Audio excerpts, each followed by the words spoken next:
Selamat datang saudara-saudari. Hari ini kita mahu mula mendengar Markus. Berita baik yang disampaikan oleh Markus. Okey. Babak pertama. Perkabaran Yohanes Pembaptis. Inilah berita baik tentang Yesus Kristus, Anak Allah. Berita baik ini bermula seperti yang ditulis oleh Nabi Yesaya. Allah berfirman, "Inilah utusan aku. Aku akan mengutus dia terlebih dahulu daripada kamu, supaya dia menyediakan jalan bagi kamu." Seorang berseru di padang gurun, "Sediakanlah jalan bagi Tuhan. Luruskanlah jalan baginya." Demikianlah Yohanes muncul di padang gurun. Dia membaptis orang dan mengisytiharkan berita daripada Allah. "Bertaubatlah daripada dosa kamu dan hendaklah kamu dibaptis, supaya Allah mengampunkan dosa kamu," kata Yohanes kepada orang ramai. Banyak sekali orang yang datang dari negeri Yudea dan kota Yerusalem untuk mendengar Yohanes. Mereka mengakui dosa dan Yohanes membaptis mereka di Sungai Yordan. Yohanes mengenakan pakaian yang dibuat daripada bulu unta dan tali pinggangnya dibuat daripada kulit. Dia makan belalang dan madu hutan. Dia mengisytiharkan berita ini, "Dia yang lebih besar daripada aku akan datang kelak. Aku tidak layak membongkok untuk mengurai tali kasutnya. Aku membaptis kamu dengan air, tetapi dia akan membaptis kamu dengan Roh Allah." Yesus dibaptis oleh Yohanes. Ayat 9. Kemudian Yesus datang dari Nazaret di negeri Galilea. Lalu Yohanes membaptis dia di Sungai Yordan. Sebaik sahaja Yesus keluar dari sungai itu, dia nampak langit terbuka dan Roh Allah seperti burung merpati turun ke atas Yesus. Lalu terdengarlah suara Allah, "Engkaulah anak aku yang aku kasihi. Engkau menyenangkan hati aku." Yesus dicubai oleh iblis. Ayat 12. Roh Allah segera memimpin Yesus ke padang gurun. Selama 40 hari Yesus di situ dan dicubai oleh iblis. Binatang liar juga ada di situ dan malaikat datang menolong dia. Yesus memanggil 4 orang nelayan. Ayat 14.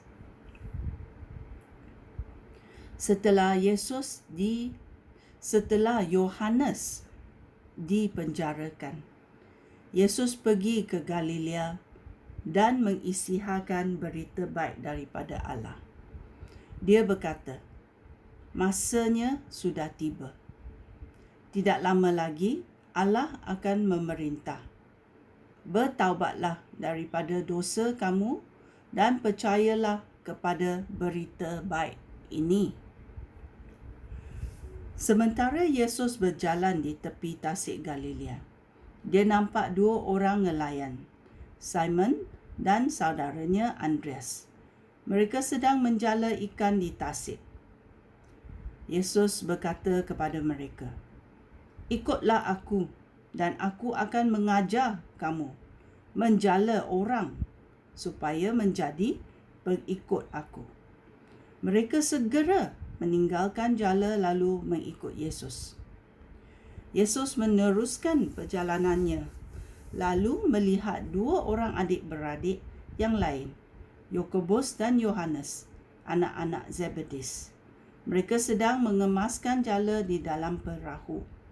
Sebaik sahaja Yesus nampak mereka, dia memanggil mereka, kedua-dua orang bersaudara itu, meninggalkan bapa mereka dan orang gajinya di dalam perahu, lalu mengikut Yesus. Orang yang dirasuk roh jahat. Ayat 21. Yesus dan pengikut-pengikutnya tiba di kota Kapernaum. Pada hari Sabat berikutnya, Yesus pergi ke rumah ibadat dan mula mengajar. Semua orang yang mendengarkan dia kagum dengan cara dia mengajar, kerana dia mengajar dengan kewibawaan, tidak seperti guru Taurat. Pada waktu itu, seorang yang dirasuk roh jahat masuk ke dalam rumah ibadat dan berseru, "Engkau mau buat apa dengan kami, hai Yesus, orang Nazaret? Adakah engkau mau membinasakan kami? Aku tahu siapa engkau. Engkau utusan yang suci daripada Allah." Yesus menengking roh itu. "Diam! Keluarlah daripada orang itu."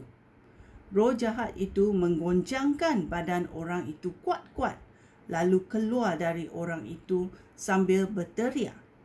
Semua orang sangat hairan sehingga mereka bercakap sesama sendiri, "Apakah ini? Suatu ajaran baru? Orang ini berkuasa memerintah roh jahat dan roh jahat taat kepadanya." Demikianlah berita tentang Yesus tersebar dengan cepat ke seluruh negeri Galilea. Yesus menyembuhkan banyak orang. Ayat 29. Yesus dan pengikutnya, termasuk Yakobus dan Yohanes, meninggalkan rumah ibadat itu lalu terus pergi ke rumah Simon dan Andreas. Ibu mentua Simon sedang terbaring di tempat tidur kerana demam. Apabila Yesus tiba di situ, dia diberitahukan hal itu. Yesus menghampiri ibu mentua Simon, memegang tangannya lalu menolong dia bangun. Demamnya hilang dan dia pun mula melayani mereka. Pada petang hari, setelah matahari terbenam, orang membawa semua orang sakit dan orang yang dirasuk roh jahat kepada Yesus. Semua penduduk kota itu berkumpul di rumah Simon, di hadapan rumah itu.